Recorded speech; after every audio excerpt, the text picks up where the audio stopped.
Don't you just love it when the WWE starts panicking about the ratings? What a Raw. What a Raw.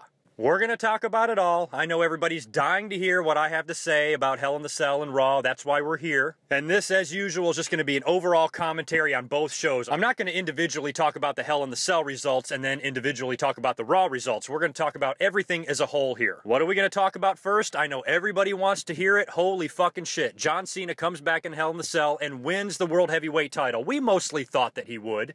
My predictions last week were not based on what I thought was going to happen. My predictions were based on what I was kind of hoping would happen. And I said several times that I'm sure I'm going to get every fucking match wrong, and I got a lot of them right, except for the 2 world title matches. But watching John Cena come out for his match against Alberto Del Rio, there was no doubt in my mind once the pay-per-view got underway, once I got, felt the atmosphere of the pay-per-view, when Cena came out, I was like, he's totally going to win. And he did. He beat Alberto Del Rio. There's no reason to be upset about that because Alberto Del Rio, does anybody give a fuck about him? No. And John Cena defeating Alberto Del Rio is not a shocker because Cena has beaten Del Rio many other times before, and this is really not anything that groundbreaking. John Cena has come back from injury before and won big matches and won big titles, so you had to expect that that is a very, very, very real possibility. So he goes out there and beats Del Rio for the World Heavyweight title. Fine, no problem, WWE, I get it. If you cannot figure out by now why the WWE insists on putting this guy on top, then it's not even fucking worth explaining it to you. Like it or not, John Cena is an icon. John Cena has been given the keys to the store, and he will remain on top for as long as the WWE wants him to. Because it's exactly what Triple H and Stephanie say every week. I mean, the whole storyline is a fucking half-work shoot, because really, putting John Cena on top has everything to do with money and business and nothing else. You might hate John Cena, but guess what? You're not everybody. And I've said it a million times, if John Cena came out to the ring and every fan stuck their thumb up their ass or went to get popcorn or went to the bathroom and nobody bought his fucking merchandise and kids hated him, then he wouldn't be on top. John Cena's a moneymaker. He's going to stay that way. Get fucking used to it. But now we switch over to Raw. And a lot of people were tweeting to me during the show. I thought for sure that Sandow was going to take this thing. I have to credit the WWE for swerving me. John Cena cut his promo on Raw. Basically, I'm here to stay, I'm going on tour overseas, I've got the title, and all the commentators are doing, JBL especially, is going on, and they did this at the pay-per-view too, about how John Cena, they feel he's getting back in the ring too soon, he's risking injury, all of this stuff. It's almost as if they're setting up the angle.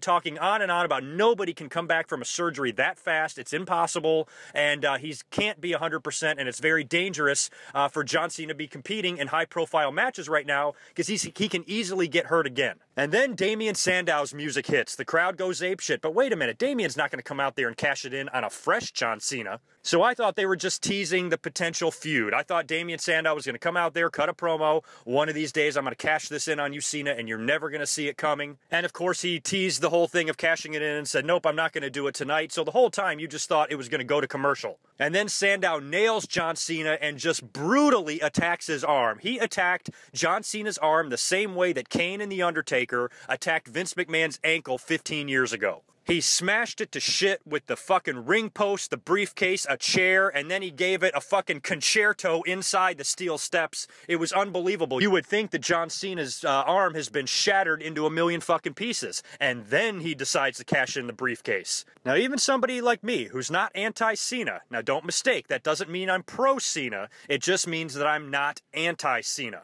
I swear to God, am the only one on planet Earth that understands why he's in the position he's in. But even I was thinking to myself, no way John Cena is going to come back from this. He was probably not quite healed enough to compete. They wrote him back into TV as a way to launch Damien Sandow. Sandow comes down to the ring, smashes his arm to shit, cashes in the briefcase, wins the World Heavyweight title, and John Cena goes back on the shelf for 6 to 8 more weeks to finish healing properly. And he got a guy seriously beat down, and the only thing the briefcase holder has to do is lay down and pin him. We're actually getting a match here. The match itself, I think, was annoying fans because Cena was fighting so hard. He had already gotten his arm shattered by Sandow. Now he's taking 2 or 3 of his finishers. He's kicking out every time. And to me, I'm just smiling. I understand how people can say to themselves, oh, give me a fucking break. How much more Super Cena can he be? Does he need to get stabbed, shot, decapitated? He's still gonna fucking win matches? I get it. Do I understand what you're saying? Yes. Does it ruin the show for me? No.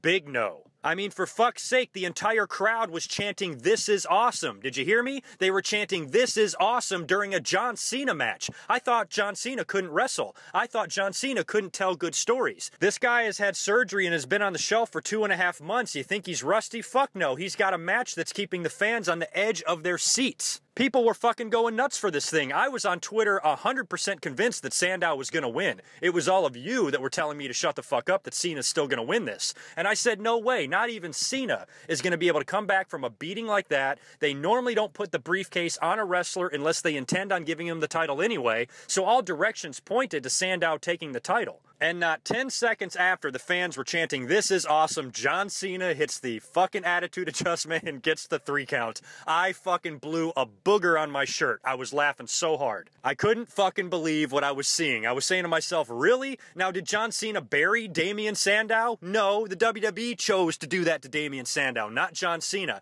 And did you guys even give a shit about Sandow anyway? The fuck you did. You could have cared less. The only thing you cared about is that somebody else other than John Cena was world champion. So if you're worried about Damien Sandow getting shit on, don't worry about him. He might have put on one of the matches of the year so far on Raw. I mean, at least as far as the emotion and the roller coaster ride they took you on goes, that's definitely a candidate. Now, I haven't read too much about what the fans are saying on the internet, but I can only imagine they are none too pleased. But hey, look at the fucking other side of things here. We had 2.5 hours of Raw that did not include John Cena that was also fantastic. Raw was amazing. If you hated the fact that John Cena won the World Heavyweight title and you hate the fact that he beat Damien Sandow, he was the opening segment and he's done and there's still 2.5 hours of wrestling left. I don't understand for the life of me how this could possibly ruin the show or ruin the product. I know there's idiotic marks out there on YouTube that put 3 to fucking 4 videos up on YouTube per day trashing the product of the WWE, say how they're gonna boycott it and they hate it. And John Cena's ruining wrestling and what a fucking crock of shit and what a joke it is, and yet they watch Raw every single week and review it for 3.5 fucking hours. What the fuck is the matter with you? If you hate it so bad, don't watch it. I think TNA sucks just as bad as you think WWE sucks. You know what? I don't fucking watch TNA. The only time I watch TNA is when I lose a bet. So get the fuck over yourselves. It's business, shitheads. It's business. Don't like it? Don't watch. And even after the match, a lot of people, more than one person on Twitter asked me the same question. They said to me, "Good mic work. Can you now see what we're talking about John Cena? Can you now see how ridiculous it is?" I never didn't see it. I always knew what you were talking about. My point has always been, I understand why the WWE has this John Cena character. It's one fucking wrestler. Like John Cena or not, he has just elevated the world title. You know? I mean, Del Rio has had it. He's floundering. He's on SmackDown all the time. Now you got one of your main superstars, your icon of the current modern era, is holding that title that has really just been, you know, flopping around between fucking Del Rio and Sheamus and people like that. People nobody gives a shit about, basically.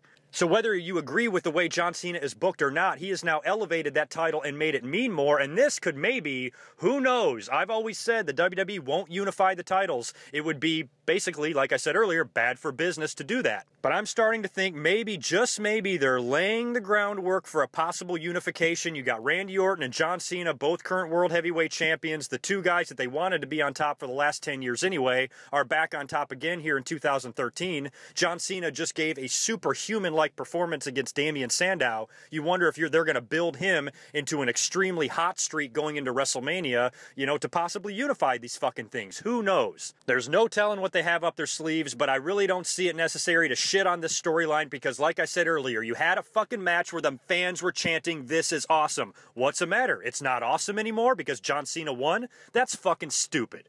I admit that the superhuman performance that John Cena put on Raw and how he defeated Damien Sandow was a little bit over the top. But that's the way the WWE books John Cena, and that's the way they always have. He's one fucking guy, and I can let shit like this go. There is an enormous fan base that loves him. There's an enormous fan base that hates him. But all of the fan base reacts to him. Been talking about John Cena forever. Why don't we actually talk about the two guys that were in the main event at Hell in the Cell? Now, again, I was wrong on this prediction too because I was going mostly by what I was hoping, and that is Shawn Michaels is in this match. It's Hell in the Cell. Bryan's been screwed over so many times. You know, maybe this is where he's going to win it. In my heart of hearts, I knew that he wouldn't, and a lot of you did too. And a lot of you called out Shawn Michaels turning on Daniel Bryan. I did not see that as a viable option. I just didn't think in Shawn Michaels' career right now he needs to be be involved in a storyline like that. Shawn Michaels was a heel for 45 minutes in 2005 when he had that brief feud with Hulk Hogan, and he hasn't been a heel since. And he's completely retired. He shows up on Raw 3 or 4 times a year, and to be involved this much in a storyline where there's a swerve involved, that surprised me. So Shawn Michaels super kicks Daniel Bryan in the Hell in the Cell. Hell in the Cell match was lame. I didn't even think it was that great, and I don't even like the cells anymore. I never even noticed. I'm sure it's been like this for several years, but the cells are fucking huge now. Back in the early days of Hell in the Cell, if you stood on the top rope and tried to do a top rope elbow, your head would hit the ceiling. Now it doesn't even come close. It's almost as if they've added 10 feet in height to the Hell in the Cell. I think technically just a straight-up cage match is more brutal than a Hell in the Cell because the cell surrounds the outside of the ring. You know, you get thrown into it sometimes, but it's not that brutal as they make it out to be. But that's beside the point. I was more interested in how the finish was going to come off in this match and who was going to turn on who and what the fuck was going to happen. So they did.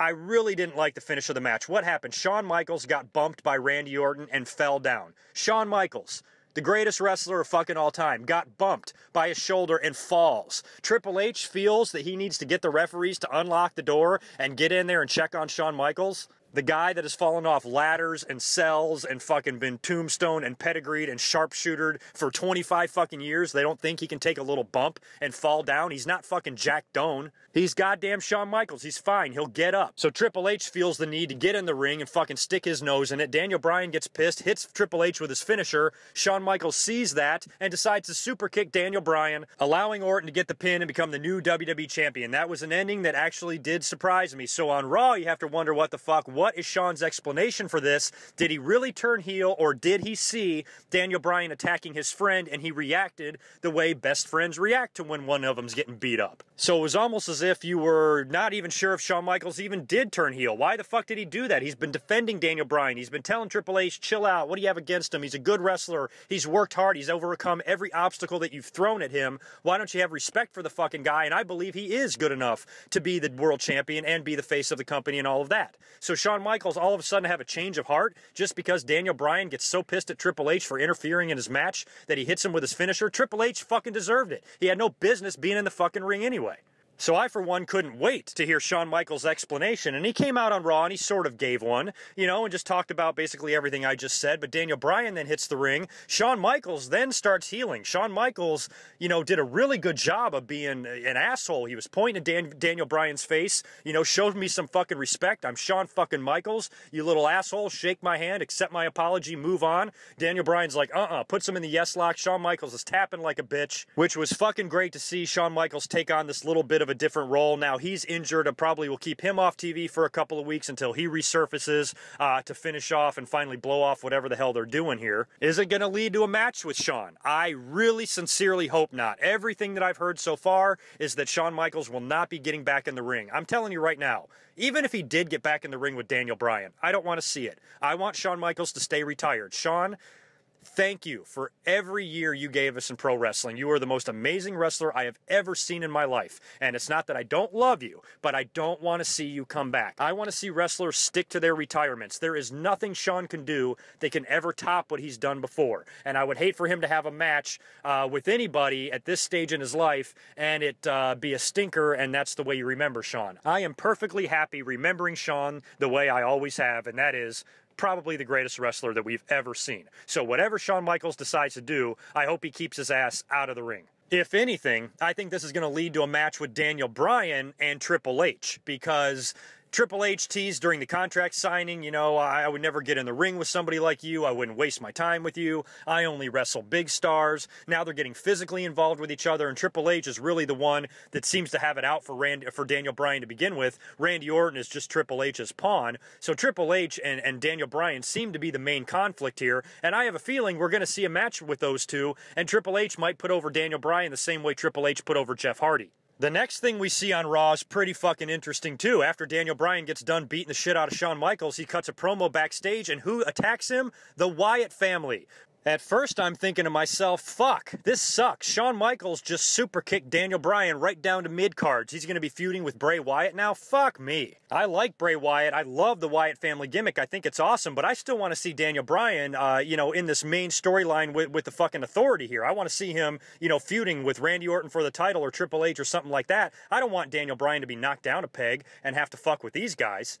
And then I immediately started wondering to myself, well shit, now Daniel Bryan's beat up, John Cena just had a grueling match in the opening segment, somebody has got to crash Randy Orton's party later, and the first name that came to my mind was the fucking Big Show. And since we're talking about all this, let's fast forward briefly right to the final segment of Raw, which was really actually one of the most least exciting ones that we saw. You know, Randy Orton has his big title celebration. He's awarded the title. Triple H talks. I think Stephanie talks a little bit. And then out comes Big Show. Out comes the fired wrestler with this theme music. Comes down to the ring, beats the shit out of the Shield, and then the whole locker room, which happens to be on stage, which I think they break so much kayfabe when they do that. I really don't like to see all those heels and faces all just standing together, especially when a lot of them had matches earlier on in the night against each other. I don't really like that at all, but they all barge down to the ring and start attacking the Shield, and they're all kicking the Shield's ass, so it takes care of them, and then Big Show gets in the ring and knocks out Randy Orton, and he's standing there, and it looks like this might be our next title match. Really?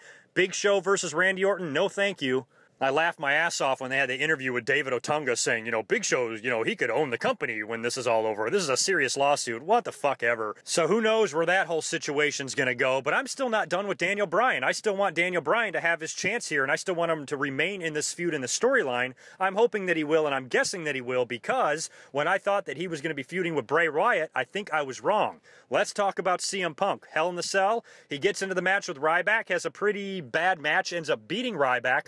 Paul Heyman gets driven out to the fucking ring in one of those, I don't know what the fuck they're even called. The cart brings him out there, and then it raises it all the way up to the roof. I was laughing hard because they were having trouble driving the thing out there. And I was wondering, after Paul Heyman got on top of the cell, what if that thing would have broken down? What would they have done? The whole gimmick of the match was to have Paul Heyman standing on top of the cell, looking down into the match. Then CM Punk ends up pinning Ryback, goes out of the ring, climbs up to the cell, and he's on the roof of Paul Heyman, and he beats the shit out of him with the kendo stick. To me, all that shit was unnecessary. I guess they just wanted to give the fans something cool to look at by having those guys up there. And I would be incredibly nervous, by the way, to stand on a chain link fence and trust it to hold my weight and another man's weight, two big guys like that. You know, I'd be scared it would fucking give way. I mean, you could stand on the beams with no problem, but the way they stand on that mesh fencing, I would just be too fucking paranoid to do that. I would think I'd fall right through. But in my mind, they could have done all this shit in the ring. They could have just had Paul Heyman out there, and Ryback gets beat, CM Punk catches up with him, brings him in the cell, and just beats the shit out of him in there. So they put him up there on top of the cell instead, and I guess it looked cool, but, you know, it's hard to... You know, if CM Punk really hates Paul Heyman as bad as he says he does on TV, wouldn't you think he would pick Paul Heyman up and throw him the fuck off that thing? Fucking Peter Pan his ass 30 feet down into the crowd. You know, that's what you would think CM Punk would really want to do to Paul Heyman, but he just beat him up with a stick instead. So there's a match I actually predicted correctly. I figured that CM Punk would finally get his revenge on Paul Heyman. Then he has a rematch with Ryback on Raw, a street fight, which was just in the ring with a fucking table. And this time he makes Ryback tap out. So now you got to wonder what they're doing with Ryback. Is he going to have to turn babyface again? Because now he just lost twice, you know, clean to CM Punk. And so, you know, how tough is Ryback now? So Ryback taps out, and then who hits the ring? The Wyatt family. What the fuck is going on here? They get in the ring, attack CM Punk, and Wyatt hits him with his finisher and says the same thing that he said when he beat up Daniel Bryan backstage. The devil made me do it. So now you got to wonder, who's the devil? We know it's either Triple H or Vince. It's probably Triple H. So now Triple H has got the Wyatt family working for him. And why is he attacking CM Punk? So this Raw was just fucking stacked from top to bottom. They gave you new shit to think about and new storyline twists throughout this entire show. Sometimes during a 3-hour Raw, I'm looking at my watch like, fuck, there's still 4 hours left of this shit. Sometimes all 3 hours are boring. This time, the first hour of Raw was more exciting than the last 2 pay-per-views we've seen. So now they're giving this shit to you. The Wyatt family's attacking CM Punk, and you have to wonder why. The Wyatt family, everybody's speculating now they're under Triple H's control as well, and they're helping him out. And guess who else is helping out Triple H? The Shield. Isn't that one of our dream matches? The Wyatt family versus the Shield? If they're both going to be affiliated with Triple H in some way, shape, or form, you gotta know, or you gotta think that there's going to be some sort of a confrontation here. I would love to see the Shield turn babyface and split up. We all know how good Dean Ambrose is. We all know what an athlete Seth Rollins is. And Roman Reigns is a fucking beast. He is going to be a big deal one day in the WWE. I would like to see these guys individually pushed. So maybe they're setting up the Wyatt family maybe taking the place of the Shield, doing, you know, Triple H's dirty work. So this is really setting up some really interesting scenarios with Daniel Bryan and CM Punk and Triple H and the Authority and now the Wyatt family. You know, this is giving us a lot to think about as wrestling fans as far as future storylines go.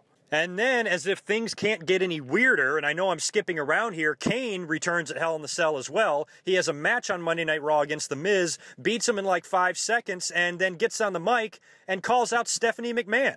And then he walks up to the ramp as if, you know, in a threatening way and says, "Do with me as you wish." And he fucking rips his fucking mask off. Kane unmasks. I didn't even know Kane was coming back, much less unmasking. So now he takes his mask off, hands it to Stephanie. She's holding it up, and now Kane has basically said, "Hey, I'm yours. Do with me what you want. Unleash the beast." Could this be a fucking corporate ministry? You got the Wyatt family, who's creepy as fuck. You know, now you got Kane coming out there unmasking, giving it to Stephanie, saying, "Hey, I work for you now." Stephanie and Triple H are evil as shit. You know, this is interesting stuff. And another great thing about it is we had other great matches on the show, too. Tag team matches have been amazing in the last couple of weeks. On Hell in the Cell, the three-way, six-man match that they had was great. And then on Raw, you had the Real Americans beating Cody Rhodes and Goldust, and you have to wonder if they're grooming the Real Americans to be the next tag champions. Goddamn, I hope so. You have any idea how much I like fucking Antonio Cesaro? He is amazing, and I've always been one of the biggest fans of Dutch Mantel of all time. And Jack Swagger is, you know, fucking pretty bona fide star in his own right. So those guys are more than capable of being champions. They're an actual real team. At first it looked like they were just throwing them together. Now, you know, they have a little bit of chemistry. They seem like a solid team. They're taking the tag team division more seriously, and I have no problem at all if they make Cesaro and Jack Swagger tag team champions. I think that would be awesome. So basically, in a nutshell, all I have to say to anybody is if you did not like what you saw on Monday Night Raw, then what the fuck is it that you actually want? Because if you ask me, the WWE jacked and stacked up a show the way they would if it was a post-WrestleMania Raw. I mean, this was just Hell in the Cell. The WWE pulled out all the stops. We saw storylines begin. We saw swerves happen. We saw Shawn Michaels, legends getting their asses kicked, turning heel. I mean, we had it all. And that's the most important thing that a wrestling company, or any show for that matter, can do for their fan base, is when the show is over to leave you wanting more. Raw used to be that way 15 years ago during the Attitude Era. In a 2-hour show, the show would go off the air and you could not wait till next week. That rarely happens today. There's rarely a Raw that goes off the air and I say to myself, man, I can't wait to tune in next week and see what else is going to happen. This is the first time I have felt that way in a really, really, really long time. It has nothing to do with John Cena or him winning. You don't like John Cena? Guess what? I don't give a shit if you don't like John Cena. And I think WWE did a really good job of proving my point that even when John Cena wins, even when the guy you hate the most still wins, there is still other things on the show to watch and enjoy. And they gave us 2.5 hours of a great Raw after the John Cena victory that we all liked, and it seems like the reviews for Raw are really good. So when WWE really wants to, they can make you forget about Cena. You don't like John Cena? Then watch something else on Raw, because goddamn, there sure is a lot of shit to watch right now. Good stuff, WWE, good stuff. I thought the show was amazing. Hell in the Cell wasn't so good. Raw was 10 times better than Hell in the Cell. That is all I have time for today. I will be back up here in the next week or two to see what the fuck we're looking at heading into Survivor Series and the end of the year. Should be pretty good. And if next week's Raw is even half as good as this week's Raw was, we are looking at some pretty good things for the end of 2013. And if you listen to this whole commentary and you liked everything I said, but you're still pissed off because I talk good about John Cena, all I can say is, the devil made me do it.